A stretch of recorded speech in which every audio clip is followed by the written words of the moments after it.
بسم الله الرحمن الرحيم السلام عليكم ورحمة الله.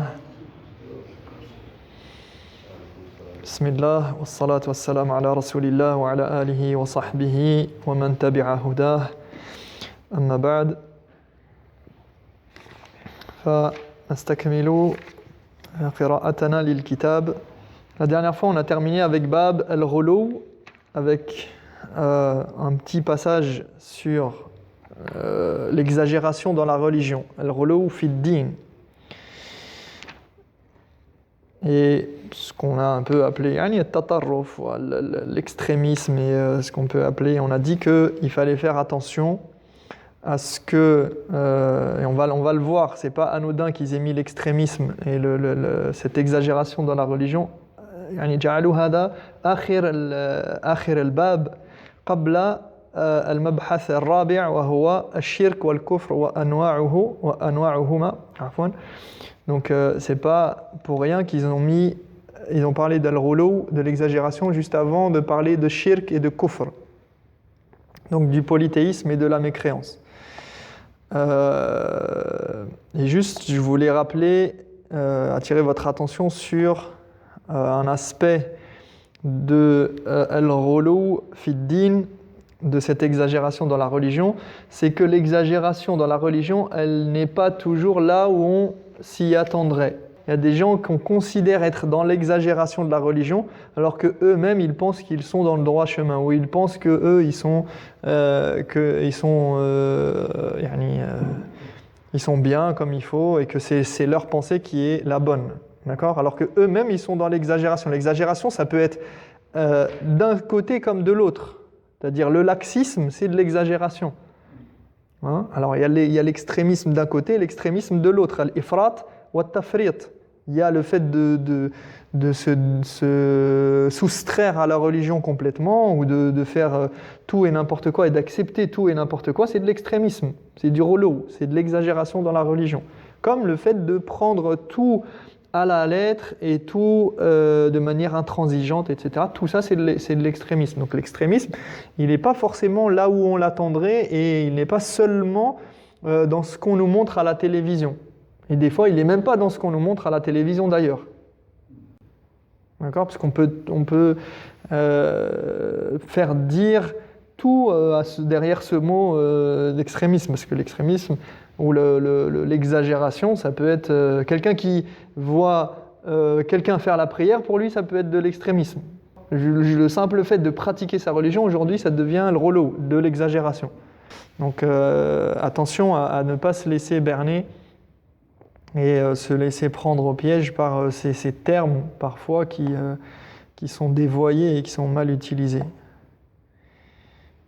يعني سوء الفهم وسوء الاستعمال الكلمات يؤدي إلى مشاكل وإلى السوء في التصرف وفي المعاملات. نعم. Donc, on arrive à ce mabhath donc on a terminé là avec une partie qui s'appelait, alors je vous rappelle pour ceux qui n'étaient pas là au préalable avec nous, on arrive au mabhath al-rabi', donc c'est la quatrième partie, un quatrième point d'étude dans tout un grand chapitre qui concerne qui est la deuxième partie, al-fasl al-thani, qui concerne tawhid al-uluhiyya, donc l'unicité au niveau de la divinité d'Allah subhanahu wa ta'ala, le fait de considérer Allah comme l'unique et seule divinité, le seul Dieu. D'accord ? Et donc, dans cette partie-là et dans ce chapitre-là, on a parlé du fait, là ce qu'on vient de terminer, pourquoi on parlait de al-ghulu ou de l'exagération, parce qu'on était dans une partie qui était la troisième partie de cette grande partie, qui concernait les moyens mis en place par le prophète sallallahu alayhi wa sallam pour pour protéger le monothéisme. D'accord? La partie, elle s'appelle Himayatul Mustafa sallallahu alayhi wa sallam Janab al-Tawhid. Donc, là, on avait quelques exemples, on avait 7 exemples de choses que le prophète alayhi salatu wassalam et que l'islam dans lequel l'islam nous donne une guideline, nous donne des principes et des choses à suivre pour savoir comment se comporter dans telle et telle situation et faire attention à certaines choses qui sont parfois anodines pour des gens et ils ne se rendent pas compte qu'ils sont en train d'aller à l'encontre de leur foi et du monothéisme. Et je voulais revenir sur un aspect, j'en ai parlé brièvement la semaine dernière, et je pense que هذه كمقدمة يعني بين يدي هذا المبحث وهذا يعني هذا سنتكلم عن هذا الموضوع قليلا parce que je pense que ce genre de sujet il faut prendre des pincettes, il faut prendre des précautions lorsqu'on aborde tous ces sujets-là parce que malheureusement, il y a beaucoup de gens, justement, encore une fois, il y a un beau lien qu'on peut faire entre le fait qu'ils aient terminé sur al-ghulu, sur l'exagération dans la religion, et la suite et ces chapitres-là, parce que justement, très souvent, il y a de l'exagération par rapport aux considérations dans ces chapitres-là. Tout ce qui concerne l'iman, la foi, et ce qui s'oppose à la foi, donc la foi, le shirk et le kufr, le polythéisme et la mécréance, eh bien ça suscite beaucoup de débats, beaucoup d'interrogations, beaucoup d'exagérations, beaucoup de choses qui sont dites, qui sont fausses, et beaucoup de jugements sur les autres. Juste à titre d'exemple de ce qui était des différents chapitres ou des différentes sous-parties par lesquelles on est passé auparavant, donc dans ce qui concernait la protection du tawhid, on a parlé de ar-ruqa, l'exorcisme, at-tama'im, les amulettes, le fait de porter un anneau ou de porter un fil sur soi ou un bracelet ou quelque chose, يعني لبس الحلقة مثلا أو نحو ذلك أو التبرك بشيء, le fait de chercher la bénédiction, التبرك بالشجر والأحجار, le fait de chercher la bénédiction des arbres ou des pierres, le fait de visiter les tombes, زيارة القبور, التوسل وانتهينا بالغلو. Donc toutes ces choses-là, c'est des choses qu'on a traitées en long et en large et je ne vais pas revenir dessus. فنقول نعم خلونا نقرأ قليلا وبعدين نتكلم عن إذن الشرك والكفر وأنواعهما وفيه مطالب. يقول المصنف: ما من ريب أن في معرفة المسلم للشرك والكفر وأسبابهما ووسائلهما وأنواعهما فوائد عظيمة إذا عرفها معرفة يقصد من ورائها السلامة من هذه الشرور والنجاة من تلك الآفات. On nous dit comprendre ce que signifie polythéisme et mécréance et connaître leurs causes et leurs différentes formes est important pour tout musulman, surtout lorsqu'il a pour objectif de s'en préserver et de se protéger contre leurs méfaits. Wallahu subhanahu wa ta'ala yuhibbu an tu'rafa sabil al-haqqi aw sabil al-haqqi lituhabba wa tuslak wa yuhibbu an tu'rafa subul al-batil litujtanab wa tubghad. Allah aime qu'on connaisse le chemin de la vérité afin de l'aimer et de l'emprunter, et qu'on connaisse les voies d'égarement afin de les détester et de les éviter. والمسلم كما أنه مطالب بمعرفة سبل الخير ليطبقها فهو كذلك مطالب بمعرفة سبل الشر ليحذرها. ولهذا ثبت في الصحيحين عن حذيفة بن اليمان رضي الله عنهما أنه قال: كان الناس يسألون رسول الله صلى الله عليه وسلم عن الخير وكنت أسأله عن الشر مخافة أن يدركني. يعني كان الناس يسألون النبي عليه الصلاة والسلام عن الخير، كيف أفعل الخير، ولكن حذيفة في هذا الحديث يعني هذا أصل يعني يذكر كثيرا في هذا المجال، لأنه قال كنت أسأله يعني بخلاف الناس كنت أسأله عن الشر مخافة أن يدركني. فيسأل النبي عليه الصلاة والسلام عن سبل الشر لا عن سبل الخير. Donc on nous dit de même que le musulman doit connaître les voies qui mènent au bien pour pouvoir le concrétiser, il lui est demandé de connaître les voies qui mènent au mal afin de les éviter. Voilà pourquoi, comme cela est rapporté dans les deux recueils authentiques, donc Sahih Muslim et Sahih al-Bukhari et Sahih Muslim, Hudhayfa ibn al-Yaman disait: les gens interrogeaient le prophète sallallahu alayhi wa sallam au sujet du bien. Quant à moi, je l'interrogeais à propos du mal par peur qu'il ne m'atteigne.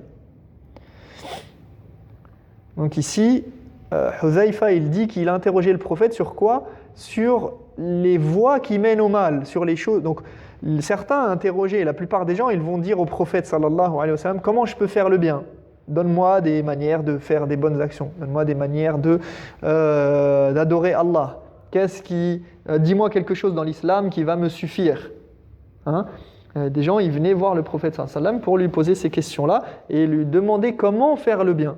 Sauf que là, ici, Hudhayfa, il nous donne une clé dans l'islam, quelque chose d'important, qui est le fait que certains, donc, dont lui, et surtout là, en l'occurrence, c'est lui qui interrogeait le prophète sallallahu alayhi wa sallam pour savoir quels sont les moyens presque de faire le mal pour que je les évite. Quelles sont les choses qui amènent au mal pour que je les évite? Dis-moi comment je dois me protéger en fait. Comment je dois me protéger. Plutôt que d'aller faire le bien déjà, d'accord, tu nous as donné, on sait qu'on peut faire le bien de telle et telle manière, mais j'ai besoin de me protéger, de protéger ma foi. Qu'est-ce que je dois faire pour protéger ma foi? Donc ici, on nous dit quoi? On nous dit qu'il est important aux croyants. Autant qu'il est important pour lui de savoir comment faire le bien, il est important de savoir pour lui, qu'il sache comment éviter le mal. Et comment ne pas tomber dans les pièges de Shaitan et comment ne pas tomber dans des erreurs, en fait. ويقول عمر ابن الخطاب رضي الله عنه إنما تنقض عرى الإسلام عروة عروة إذا نشأ في الإسلام من لا يعرف الجاهلية. Omar ibn al-Khattab radiallahu anhu disait: l'islam se défera morceau par morceau lorsque naîtront dans l'islam ceux qui n'ont pas connu la jahiliya. Pourquoi il dit ça? Et pourquoi ils ont mis ça? Qu'est-ce que ça veut dire? ما معنى هذا الكلام؟ يعني لأننا يعني نتكلم عن معرفة سبل الشر. Ici, il est question de quoi? De connaître le mal. Et donc il dit, dès qu'il va y avoir des gens qui vont rentrer dans l'islam, mais qui n'ont pas connu ce que c'est la jahiliya, ce que c'est que le mal, ils ne connaissent pas les voies du mal, donc ils vont pratiquer certes l'islam, mais en même temps qu'ils vont pratiquer l'islam, le fait qu'ils ne connaissent pas le contraire de l'islam et les voies du mal et le jahiliya, eh bien, ils vont faire des choses sans se rendre compte, ils vont les faire rentrer dans l'islam ou bien ils vont les pratiquer alors que ça va totalement à l'encontre ça s'oppose directement à la foi. Donc peut-être qu'ils font plein de choses, ils sont nés dans l'islam, mais leur pratique, ils vont faire rentrer par exemple, comme c'est le cas aujourd'hui malheureusement dans beaucoup de sociétés musulmanes, et même un peu partout dans le monde, mais où on va trouver des gens qui ont fait rentrer des traditions comme étant naturelles, comme étant même peut-être en pensant que ça fait partie de l'islam. Et des traditions qui sont graves, qui sont dangereuses pour la foi et qui vont à l'encontre totale, qui s'opposent à la foi. Donc ils ont fait rentrer des choses qui ne font pas partie de l'islam, mais non seulement ça ne fait pas partie de l'islam, mais en plus c'est grave, en pensant que c'est quelque chose de normal ou de bien même. والقرآن الكريم مليء بالآيات المبينة للشرك والكفر والمحذرة من الوقوع فيهما والدالة على سوء عاقبتهما في الدنيا والآخرة بل إن ذلك مقصد عظيم من مقاصد القرآن العظيم والسنة المطهرة كما قال الله تعالى وكذلك نفصل الآيات ولتستبين سبيل المجرمين. Le Coran regorge de versets condamnant le polythéisme et la mécréance, avertissant contre leurs dangers et les risques qu'encourent ceux qui tombent dedans ici-bas et dans l'au-delà. C'est même un des points centraux du Coran et de la Sunna, comme le dit Allah dans un verset. Il dit « C'est ainsi que nous exposons clairement nos signes afin que soit bien distinct le chemin des criminels. » Afin que soit bien distinct le chemin des criminels. Donc pour qu'on sache, donc Allah il expose certains signes et certains principes pour qu'on sache, voilà, ça c'est la voie des criminels. Ne faites pas, n'empruntez pas ce chemin. Vous, c'est Ihdina Sirat al-Mustaqim, guide-nous sur le droit chemin, voilà le droit chemin. Mais sachez qu'il existe, c'est-à-dire qu'il y a des chemins bien distincts qui sont les chemins empruntés par les criminels. Et donc, bien sûr, c'est l'évidence, si on connaît, c'est bien de connaître le chemin, le droit chemin, mais encore faut-il savoir qu'il peut y avoir des fois des choses où c'est pas très clair. Et donc on a besoin, le fait d'avoir une زيادة معرفة وزيادة علم في هذا الباب يجعل المرء يحذر ويستطيع يعني أن يتقي وأن يتقي هذه السبل. شيخ لا عندي سؤال في المسألة هذه. نعم. كيف يكون المؤمن أو المسلم بالآخرة عن طريق الهدى ويتيح في هذا الباب؟ يعني حسب ما مفهوم حسب ما عقلي يقول لي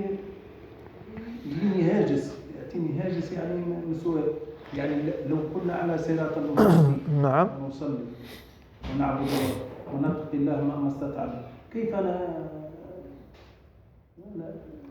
نجم نتيح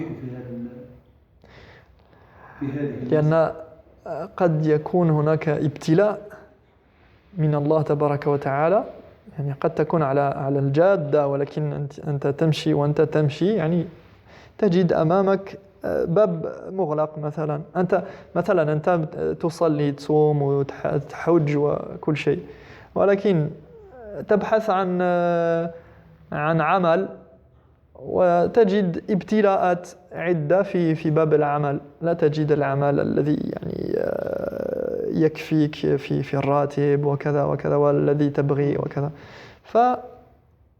إيش يعني كيف تتجه الآن وكيف ماذا تختار وماذا تفعل؟ يعني هل ستصارع الله يعني في هذا المجال وسترتكب المعاصي مثلا وتتجه أو هكذا؟ يعني عدة أمور يعني يمكن أن تجعلك تنحرف وتضل، وأحيانا بعض الأشياء يعني تكون مزلة أقدام، يعني فمرة ثم مرة ثم مرة ثم مرة ثم في الفهم ربما أنت على صراط المستقيم، ولكن بعدين شيئا فشيئا يعني قلبك يعني سيكون مليء بالشبهات وبالأفكار الغريبة يعني، وأنت تتبع هذه السبل شيئا فشيئا، ثم يدخل فيه النفاق والرياء والسمعة والأمراض القلوب، فالقلب يمرض، فهذا باب واسع يعني هذا. Donc la question c'était comment on peut, si on est sur le droit chemin, comment est-ce qu'on peut suivre le chemin des criminels? Yani si on est sur le droit chemin, il dit, puisqu'on est sur le droit chemin, enfin, ou quelqu'un qui serait sur le droit chemin, on va dire, comment ça se fait qu'il peut tomber il peut dévier tout d'un coup, il peut être amené à dévier alors qu'il est sur le droit chemin?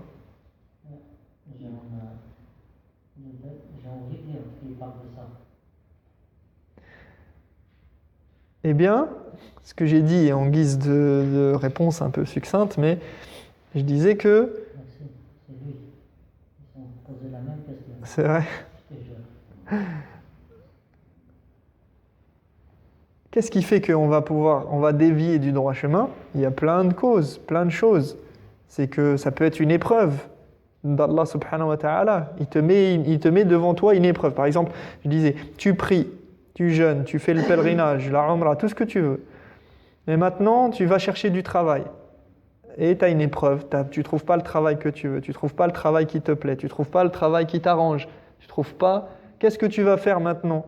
Est-ce que maintenant même tu pries, tu ne vas pas lâcher ta prière et tout ça, mais peut-être que tu vas commencer tu vas dire, attends, je vais passer par des chemins qui sont interdits. Par exemple. Alors ça ne te fait pas sortir tout de suite du droit chemin, mais tu commences déjà à dévier. Donc ça veut dire que dès qu'il y a de la dunya qui rentre en jeu, tout ce que tu faisais, salat, zakat, toutes les bonnes choses, là c'était le droit chemin, mais maintenant, tout d'un coup tu te retrouves face à des choix, et tu choisis le mauvais chemin. Donc déjà là tu commences à emprunter. Et des fois quand tu commences une fois, tu ne sais pas où ça va terminer. Peut-être sans faire exprès aussi. Si sans faire exprès, toub ou tarjah, ta'oud ila Allah, hada shay akhar. قصة أخرى يعني. Si c'est juste une erreur passagère, j'étais faible devant quelque chose, c'est pas la même chose que mais faut faire attention parce qu'on ne sait pas quand est-ce qu'on va revenir sur le droit chemin. Quand on commence à emprunter, c'est comme quelqu'un qui dit je prends juste une cigarette juste pour voir, ou juste parce que je suis pour goûter et tiens je suis curieux, ou je suis dans une ambiance avec mes amis, tout le monde fume, j'ai honte, comment tu fumes pas et tout, allez donne, hein? Voilà. Qui te dit que demain, après-demain, et dans 1 mois, 2 mois, 1 an, on ne va pas te retrouver en train de fumer? Parce que tu as ouvert la porte. C'est pour ça que des fois, les ulama, ils disent, ne crois pas que ne dis pas, moi je suis fort, j'ai la foi de Abu Bakr et de Omar et de Othman amène-moi n'importe quoi, je dirai non et tout ça. Il allume la télé, il regarde n'importe quoi, il dit non, moi ça me fait rien et tout ça. Peut-être ça te fait rien, mais peut-être maintenant tu vas te retrouver devant quelque chose où ton cœur il va faiblir, parce qu'on n'a pas tous les mêmes faiblesses. On n'a pas tous les mêmes forces et on n'a pas tous les mêmes faiblesses.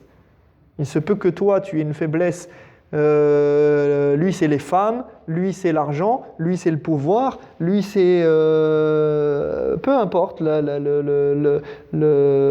comment dire la vision que les gens ont de lui, etc. D'accord? Donc et peut-être il y en a, ils ont tout en même temps. D'accord? Ou pas tout en même temps, mais plusieurs et à des degrés différents. Donc ça peut te faire dévier. Mais ça, c'est la dunya. Mais il n'y a pas que ça. Il peut y avoir aussi, comme je disais, il peut y avoir la compréhension de certaines choses. Tu commences à lire un ouvrage de je ne sais pas qui, et ça commence à rentrer dans ton cœur. Tu dis, c'est vrai, peut-être il a raison. Et petit à petit, il y a des gens comme ça, ils se sont égarés. Ils ont commencé à lire tel livre, et après ils ont dit « Ah oui, c'est vrai, c'est intéressant cette théorie. Ah tiens, qu'est-ce qu'il dit encore l'autre ?» Et ainsi de suite, et ainsi de suite. Et comme il n'est pas assez fort, d'ailleurs j'en parlerai, Inch'Allah, dans des cours, il y a un phénomène là qui s'est répandu dans les pays arabes depuis quelques années. C'est l'ilhad. Il y a des gens, même en Arabie Saoudite pour vous dire, c'est l'athéisme. Athées, complètement athées. Ils sont devenus des jeunes, ils sont devenus complètement athées. Athées, athées. C'est-à-dire, c'est même pas qui dit que... Non, ils croient même plus en l'existence d'Allah. Subhanallah, ils croient même plus en l'existence de Dieu. Et certains ulama, certains mashayikh spécialistes du sujet, ils disaient que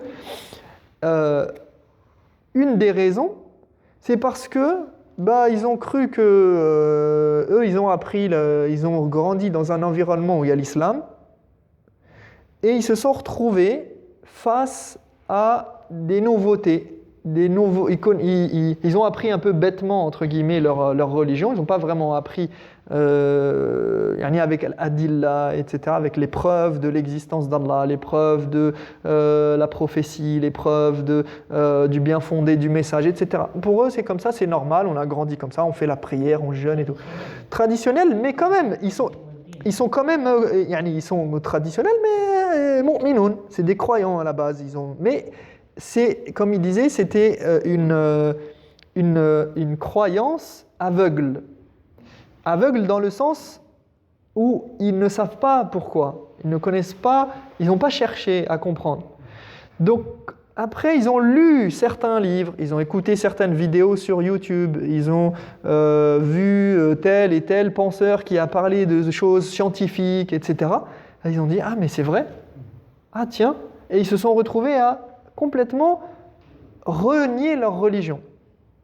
Alors, en public, ils ne le font pas parce qu'ils n'ont pas le droit dans certains pays. Ils ne peuvent pas aller dans la rue comme ça à Mecca ou à Jeddah et dire, bon, aujourd'hui, je ne sais pas, mais Allahul Musta'an. Mais maintenant, je veux dire, ils ne peuvent pas venir comme ça. Donc, ils disent, ils vont faire la prière, ils vont faire tarawih, ils vont faire le jeûne, mais au fond d'eux, et ils le disent ouvertement à certaines personnes, ils en parlent. C'est juste qu'ils ne le montrent pas, mais ils manifestent al-ilhad. Et c'est un phénomène qui est de plus en plus. Ils disent depuis les dernières années, l'athéisme, il s'est répandu dans le monde arabe à vitesse grand V, malheureusement. Vous imaginez ? Et donc voilà, il ne faut pas se croire à l'abri parce que je suis sur le droit chemin, entre guillemets, hein, on ne sait jamais, on demande toujours à Allah de nous guider sur le droit chemin. On n'a pas la prétention d'être sur le droit chemin, mais on est sur le droit chemin d'une manière générale parce qu'on suit la voie du prophète sallallahu alayhi wa sallam autant qu'on peut. Dans ce sens-là, on est sur le droit chemin. Maintenant, est-ce que chacun d'entre nous, il est tout le temps sur le droit chemin, il fait tout ce qu'il faut et il est sur le droit chemin, ça serait orgueilleux que de dire oui, je suis sur le droit chemin dans ce sens-là. Mais voilà pourquoi il faut étudier.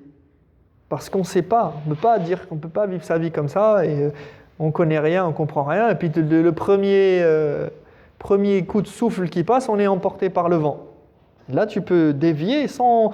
Il y a des gens, c'est pour ça qu'on nous dit ne débattez pas. Ne débat pas avec n'importe qui, n'importe comment. Parce que tu peux débattre avec quelqu'un, il va tout de suite te couper le souffle. Et tu vas être bouche bée et incapable de parler et de comprendre même ce qu'il te dit. Il ne faut pas rentrer trop dans les débats. D'ailleurs, le prophète sallallahu alayhi wa sallam, il a dit que le jidal, le fait de débattre et tout de manière, de se disputer, de quereller et tout ça, c'est une mauvaise manie, ça fait pas partie des caractéristiques du croyant, mais spécifiquement fi bab al-aqida au niveau de la croyance, etc. Il faut faire très attention. Si on a les connaissances nécessaires et le bagage, on peut, dans certains cas, bien sûr, débattre, si min bab ad-da'wa pour appeler les gens à l'islam et tout, oui. Mais il faut faire attention. D'accord ? Pour revenir donc à ce qu'on disait, donc on nous dit وَفِيمَا يَلِي ذِكْرٌ لِبَعْضِ الْمَطَالِبِ الْمُهِمَّةِ الْمُتَعَلِّقَةِ بِهَذَا الْجَانِبِ. Donc dans ce qui suit, nous verrons plusieurs parties importantes relatives à ce sujet, donc relatives à quoi ? À shirk et al kufr. D'accord ? Donc au polythéisme et à la mécréance. Donc comme je le disais tout à l'heure, avant de rentrer dans le vif du sujet, donc là, effectivement, on a vu juste le petit préambule qu'on nous a mis. On va rentrer dans le matlab al-awwal, la première partie ici, qui va concerner le polythéisme. Qu'est-ce que c'est le polythéisme ? La définition, on va voir la définition, le sens général, il y a un sens général, un sens précis, et on verra les raisons pourquoi le shirk a existé au départ et les différentes formes de polythéisme. En gros, voilà de quoi va traiter cette partie-là. Mais avant de rentrer dans le vif du sujet, comme je l'ai dit, simplement je voulais revenir sur une notion que j'ai un peu citée la dernière fois. C'était que quand on parle de tawhid, de iman, il faut savoir que là je vais citer quelque chose un peu plus précisément que la dernière fois parce que encore une fois l'exagération dans ces sujets-là, elle amène à des débordements et à de graves erreurs au niveau de la compréhension du polythéisme et de la mécréance et de l'application sur les gens. C'est-à-dire que on rentre très vite dans at-takfir, dans le fait d'excommunier les gens, de faire sortir les gens de l'islam. D'accord ? Premier truc, j'ai entendu que, on m'a dit que, ou le prophète sallam il a dit, donc khalas, on met une croix sur la personne et sur sa foi et on a tendance à se précipiter dans les jugements. Et donc, il faut savoir que العلماء ذكروا ثلاثة مراتب وثلاثة أنواع من القوادح للتوحيد. هناك ثلاث مراتب. هناك أصل عندما نتكلم عن التوحيد والإيمان كذلك نتكلم عن التوحيد له أصل وله كمال وله هناك رتبتان في الكمال كمال واجب وكمال مستحب. Donc هناك ما يقدح بأصل التوحيد وما يقدح بكماله الواجب وما يقدح بكماله المستحب. يعني إذا قدح بأصل التوحيد فمعنى ذلك أنه يذهب أو يذهبه بالكلية ويوقع صاحبه خلينا نتكلم بعدين السؤال يوقع صاحبه في الشرك ويخرجه من الإسلام. وهذا ما ذكره العلماء في الإيمان فقد يقع المؤمن أو يقع من المؤمن ما ينافي أصل إيمانه وقد يقع منه ما ينافي كماله أو كماله وهكذا. Donc ici, je vais revenir sur ce que je disais la dernière fois, c'est sur cette question de monothéisme, de tawhid. Le tawhid, il y a 3 niveaux. J'en ai cité 2 la dernière fois, mais en fait le deuxième niveau, il se sépare en 2. J'ai parlé la dernière fois du fait qu'il y avait la base du tawhid et il y avait la perfection du tawhid. Pour ceux qui étaient là, je ne sais pas si vous vous rappelez, j'ai parlé de la base et de la perfection. Il y a la base et la perfection obligatoire qui est attendue du musulman et la perfection surérogatoire ou la perfection, on va dire, préférable. Il y a une perfection du tawhid qui est demandée et qui est nécessaire et qui est attendue du musulman. Et en fait, ces concepts-là, ils vont nous permettre de comprendre que si jamais il y a un défaut vis-à-vis de ces choses-là, eh bien le jugement il va être différent, complètement différent de si on parle du défaut au niveau de la base du tawhid ou si on parle du défaut au niveau de la perfection attendue ou si on parle d'un défaut au niveau de la perfection préférable. D'accord ? Et je vais illustrer ça tout de suite. Oui ?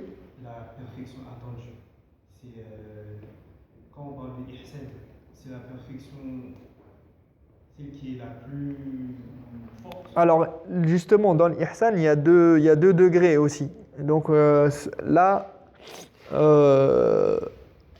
c'est la perfection la plus, on va dire, le deuxième degré, il est la perfection la plus haute dans l'ihsan. Mais ça, là, on est plus dans l'adoration et là, on va plutôt parler de ce qui contredit et s'oppose à l'adoration et s'oppose au monothéisme.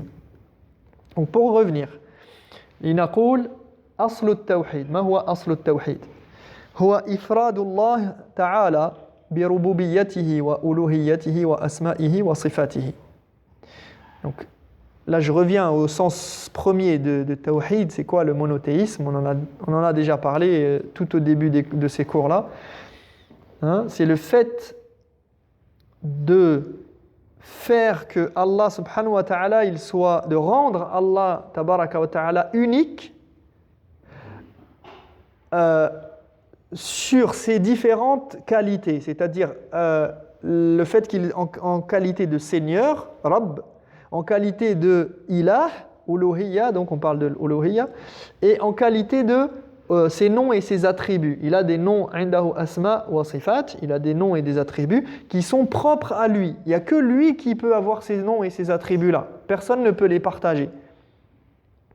فإذا وقع من الشخص شيء ينافي هذا الأصل فنقول إنه ينافي أصل التوحيد ويدخل في ذلك جميع أنواع الشرك الأكبر. Donc là on rentre dans Bab Ash-Shirk al-Akbar. Donc et là, je le détaillerai plus, on en parlera un petit peu plus de manière détaillée quand on viendra aux différentes sortes de polythéisme. Mais en gros, si quelqu'un il fait quelque chose qui va à l'encontre de cette et qui s'oppose à ce principe de base, d'accord? Eh bien, il aura fait quelque chose qui va à l'encontre de la base du tawhid. Et ça rentre donc dans ce qu'on appelle Ash-Shirk al-Akbar, donc le polythéisme majeur. Comme le fait par exemple, mithlu i'tiqad anna ahadan yudabbiru hadha al-kawn ma'a Allah, par exemple. Comme le fait de croire, quelqu'un qui croirait qu'à côté d'Allah subhanahu wa ta'ala, il y a quelqu'un d'autre qui est capable d'organiser quelque chose dans cet univers, sans l'intervention d'Allah. D'accord? أو اعتقاد أنه يجوز أن يصرف شيئا من أنواع العبادة لغير الله. Ou bien quelqu'un qui croirait qu'il est autorisé de détourner ou d'orienter quelque chose de l'adoration à quelqu'un d'autre qu'Allah. Donc l'adoration, de prier, de sacrifier au nom de quelqu'un d'autre, de faire des actes d'adoration pour quelqu'un d'autre qu'Allah. D'accord?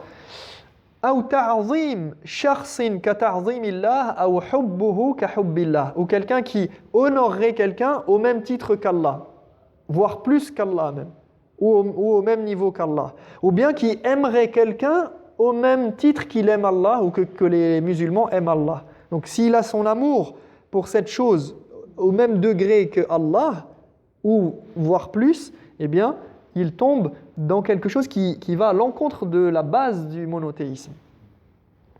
أو يعمل عملا دل الدليل الصحيح الصريح بأنه من الشرك الأكبر فإننا نقول إن هذا العمل ينافي أصل التوحيد ويكون صاحبه مشركا خارجا عن الإسلام.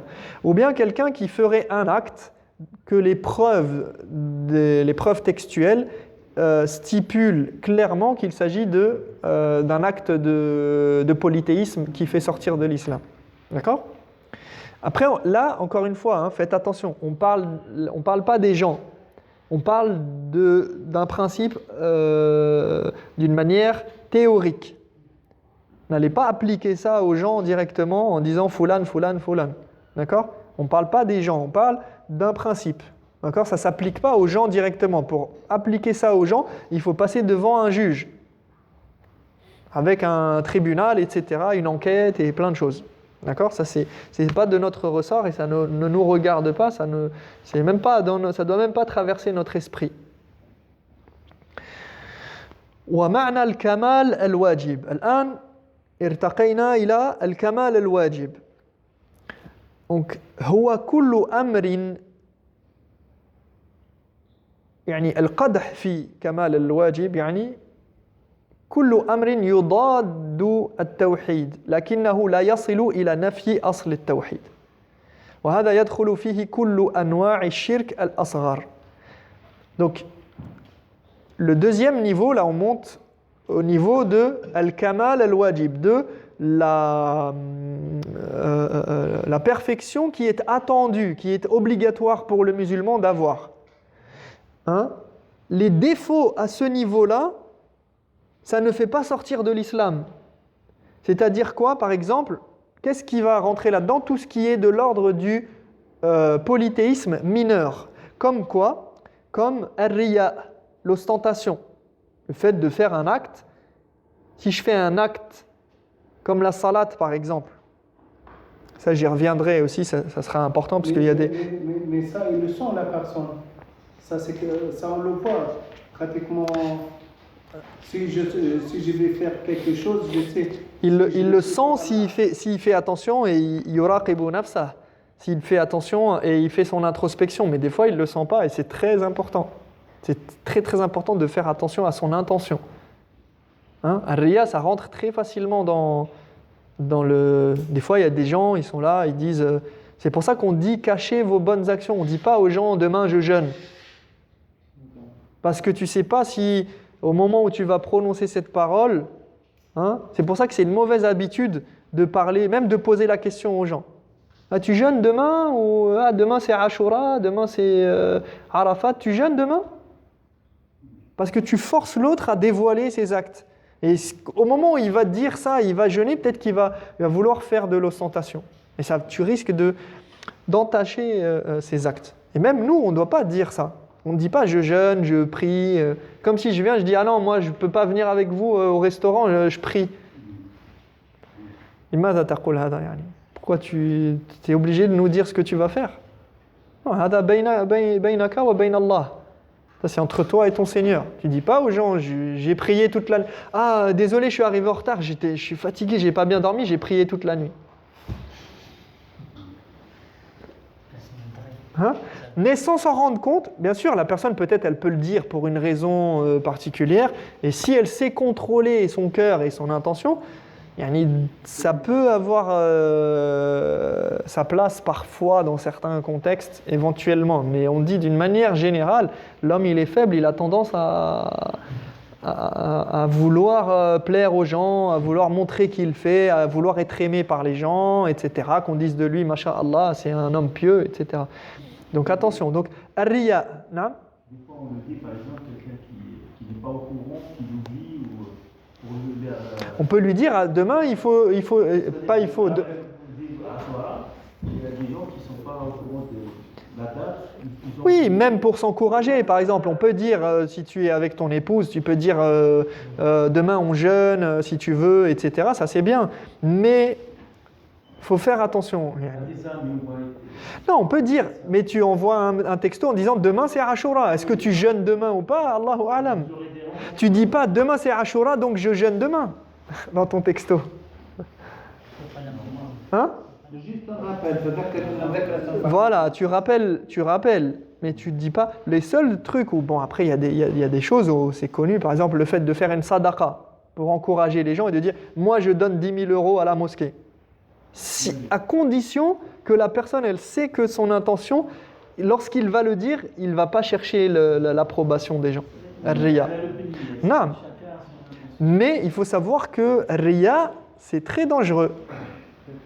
Akhwafu ma akhafu alaykum. Le prophète sallallahu alayhi wa sallam, il dit c'est la chose la pire que je crains pour vous. C'est ar-riya. Ça ressemble à l'hypocrisie. Ouais, justement. L'ostentation. Donc on revient à ce qu'on disait, comme ça on va terminer avant que ce soit l'heure. Donc dans les choses, donc là tu comprends par rapport à ta question que tu m'as dit, là on est dans ce qui est attendu. Ce qui est attendu, c'est que tu fasses ta prière sans avoir de riya, sans avoir d'ostentation. Quand tu vas faire 2 rak'at, c'est que tu fasses Allahu Akbar et que du début jusqu'à la fin, tu ne fasses pas ta prière parce que quelqu'un te regarde ou pour montrer que tu pries bien, etc. Ça, c'est ce qui est attendu. Maintenant, si jamais tu n'as pas fait ça, ça ne te fait pas sortir de l'islam. Si tu n'es pas arrivé à ce degré-là, c'est pas bien, ça diminue un peu dans ton tawhid. Tu diminues de tes récompenses, mais tu n'es pas sur la base du tawhid. D'accord ? Le fait de jurer par un autre qu'Allah, par exemple. Al-halif bi ghayrillah. At-tasha'um, l'augure. d'avoir peur d'un truc, je vais passer sous une échelle, il va m'arriver quelque chose, ou on n'ouvre pas le parapluie dans un endroit fermé, ou je sais pas trop quoi, il y a un chat noir qui est passé devant moi, d'accord? Celui qui a eu peur de ça, qu'il va lui arriver quelque chose, il est sorti de l'kamal al-wajib, il est descendu du degré de ce qui est attendu du musulman et qui est obligatoire. والتفاخر بالأنساب واستعمال التمائم والرقى غير الشرعية وكل ما ذكره العلماء أنه من الشرك الأصغر. Donc tout ce qui rentre dans le polythéisme mineur. À savoir qu'il faut faire attention là sur cette question, c'est que c'est comme tout, c'est en gros si je devais symboliser, c'est imaginons qu'on a une échelle et que on a atteint le palier de la base du monothéisme, hein, et que lorsque je monte et que je devrais arriver au degré de ce qui est attendu, hein, eh bien, dès que je descends de ça, très vite on peut dégringoler et arriver à la base, plus bas que la base du tawhid, d'accord, du monothéisme. Pourquoi ? Parce que par exemple, quand je fais si je crois dans ce qui est cité, par exemple les amulettes, etc., le fait de porter une amulette en pensant que ça va me protéger, si je pense que c'est par la permission d'Allah, ça reste dans l'islam. Mais dès que la personne elle commence à attacher son cœur dedans et elle oublie Allah carrément, elle peut sortir de l'islam. Donc le petit shirk, il peut mener au grand shirk. Le polythéisme mineur, il est dangereux parce qu'il peut mener au shirk akbar. D'accord ? Donc, il faut faire attention.